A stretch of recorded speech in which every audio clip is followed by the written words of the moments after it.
সেই ক্ষেত্রে তারা হাঁটু দুটোকে ভাঁজ করে নিলাম। এরপরে মানে এটা বুঝাইতে পারছি, মানে একভাবে শুয়ে আছে কিন্তু আমি আরেক রাস্তায় যাবো তাকে নিয়ে। এখন তাকে যদি ঘোরানোর প্রয়োজন হয়, তাকে আমরা কিন্তু ঘোরাবো। এখন দেখেন, তাকে যদি ঘোরানোর প্রয়োজন হয়, ছোট জায়গার মধ্যে ঘুরাই দিব তাকে আমরা। ঘুরাই নাও, একবার একটা ঘোরন দিয়ে দাও, বলবো অল্প জায়গার মধ্যে। আমি এতটা হেল্প উঠাই দেবো না। হ্যাঁ, বাস। অল্প জায়গার মধ্যে কিন্তু তাকে আমি যে কোনো পাশে কিন্তু ঘুরাইতে পারছেন না। জায়গা তো অবশ্যই এখানে সংকীর্ণ জায়গা, ঘুরাই নিলেন আপনার পজিশন মতো।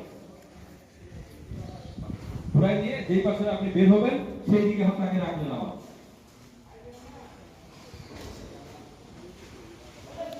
এইবার দেখেন আমাদের রেস্টুরেন্ট এই দিন দিল, এইভাবে তাকে টানে টানে আমার নির্দিষ্ট একটা কোণের মধ্যে আমরা নিয়ে যাবো। যদি ওয়াকার হয়ে থাকে অবশ্যই তার মাথাটা ধরে রাখতে হবে, যেন তার মাথাটা আঘাত পাবে না হয়। কিন্তু অনেক ডেবরিজ থাকতে পারে, ইটের ভাঙা বা খোয়া অনেক কিছু থাকতে পারে। এই বিষয়গুলো লক্ষ্য করতে হবে। তোমরা এই পদ্ধতিটার নাম ছিল আমাদের